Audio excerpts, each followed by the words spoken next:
Joining me from Montreal is Liberal MP Marc Garneau. From Toronto, we have the NDP Democratic Reform critic Craig Scott. And here in studio with me is Conservative MP Pierre Poilievre. I want to start with you, Craig, and ask you, your party is demanding that there be an independent investigation. You just heard your leader there. How do you respond to this story? Well, yes, indeed. We're asking for an independent advisor, and one of the roles of an independent advisor is to investigate. It's been done at least once by this Prime Minister with respect to the Mulroney-Schreiber affair. And David Johnston, who's now the Governor-General, was called in to clarify a lot of the issues around that. This is so messy, and the claims, the spin going on around it from the government side is so serious, manipulative almost, that we need to actually have somebody who can sit outside of this and tell us what really happened. And so it's a lean way to do it. It doesn't require a big, broad inquiry. And I would suggest that the Prime Minister consider that, because he's done it once before and it helped before. Marc Garneau, your reaction? Well, Canadians have certainly the right to know what is going on here. A $90,000 check written to Mike Duffy. Was it a gift? Has it been declared? It apparently is not a loan, which also entails notifying people about it. Why is it that the report that came out from the Conservative-dominated Senate goes easy on Mr. Duffy, particularly with respect to the fact that with the other two senators, it was mentioned that the form that you have to fill out where you declare your principal residence, the committee made a point of saying, the audit made a point of saying, that's a very easy form to fill out. There's no confusion possible, something that Senator Duffy had said, oh, initially I made a mistake because I couldn't understand the form. None of that is mentioned in the report dealing with Mr. Duffy. Why is it that it's not the same in the case of Mr. Duffy? There are a whole bunch of questions. I hope the RCMP, which is now looking at it, does do a full investigation. Pierre, this is your party. I want to let you respond. Well, it's clear from the outset that taxpayers should not be on the hook for ineligible Senate expenses.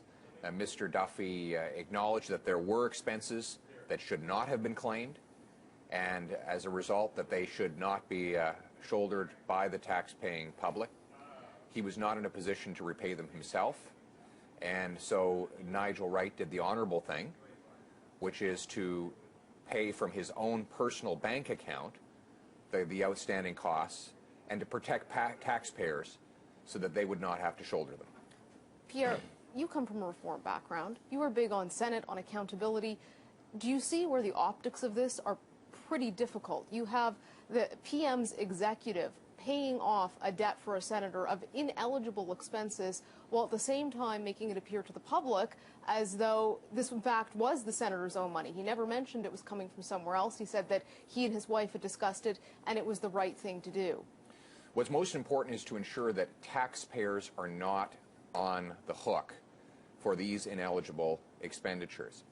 And that is why Nigel Wright took the step and took the responsibility to shoulder these expenses personally. Are you worried about the perception on the street, which is that this is fat cats helping each other out? Well, I think what we need to do is fix the rules so that these kinds of problems don't arise again in the future. The rules are very clear. One of the things that hasn't been, actually, the rules need to be toughened, to the truth be told. We need to get rid of the honor system. We need to ensure that senators have travel logs when they claim driving mileage. We need to ensure that they have fewer trips that they're eligible to expense to taxpayers. These are all rules that we are trying to toughen right now at the Board of Internal Economy of the Senate, and the Liberal senators there are refusing to grant us consent to do that. But you understand that at the same time as you're saying this... Mr. Poilievre is trying to change the subject here. The question is, did the Prime Minister know about this? This happened last February. We'd like to know about that. And really, changing the subject is not going to get us away from the fact that we're talking here about a $90,000 check, which is more than twice the average salary of the average Canadian family. What is going on here? We need to get to the bottom of it. And I would agree, Mercedes. The fact that Mr. Poilievre is trying to turn this into a taxpayers' rights issue is actually bordering on humorous. I mean, this is a deeply problematic situation of an ethical sort. It actually talks a little bit about the democratic decay that's going on in Parliament with respect to how the Senate behaves. And the fact that somehow or other taxpayers' rights are becoming the spin on this is really quite surreal.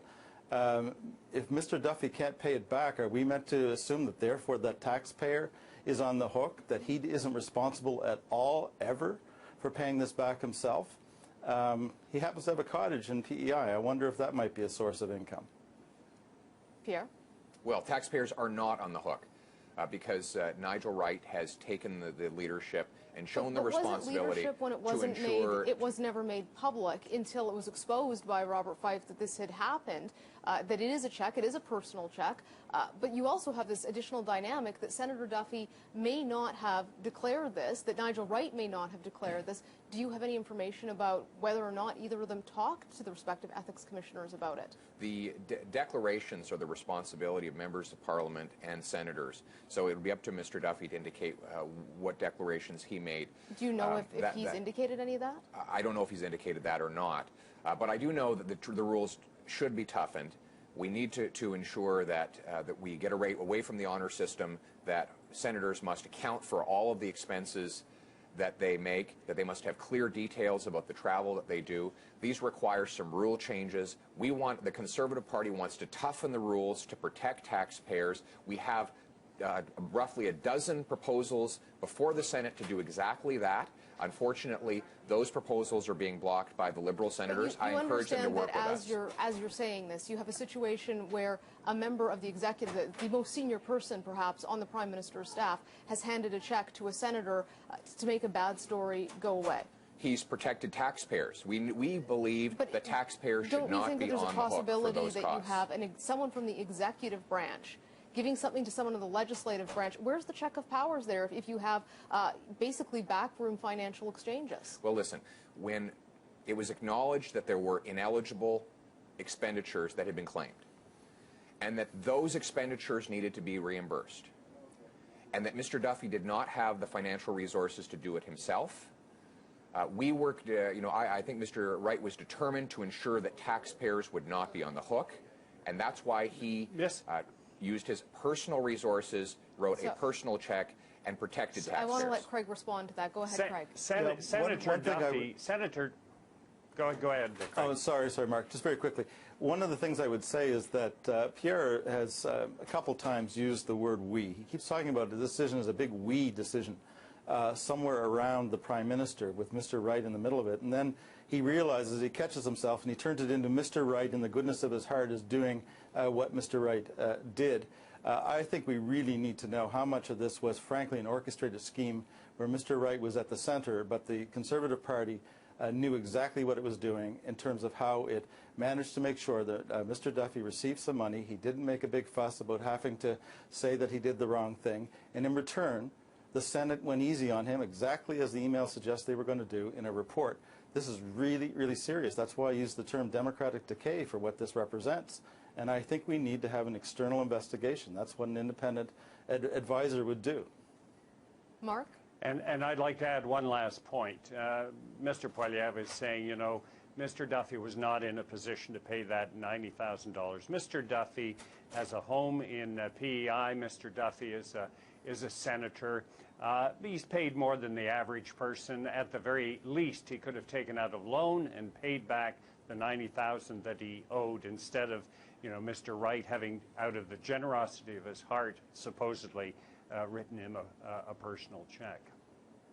We literally have less than a minute here, but I quickly want to get your thoughts on whether the Prime Minister's judgment is starting to come into question when he's got the situation with Nigel Wright, he's got the situation with Mike Duffy, he's had the situation with Bruce Carson.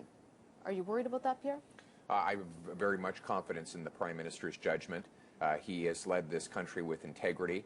He's a strong leader, and I think that the action that he's taking to reform the Senate makes him unique among prime ministers and among party leaders in the House of Commons. He is working towards an elected Senate.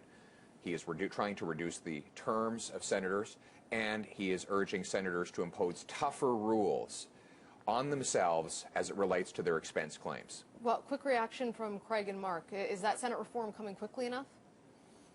Oh, I don't know if I want to go down the road on Senate reform in the sense that the government has really made this a kind of a straw man argument. They really aren't serious about Senate reform. The fact is here, the Prime Minister's integrity is on the line. I mean, he is a chief of staff who did what he did, and did he inform the Prime Minister? If he didn't, that's one thing that the Prime Minister has to ask about. And if the Prime Minister knew, then the question is even more serious. So, you know, I think the idea of just saying the Prime Minister has great integrity is a fine thing to say, but this really is testing the limits.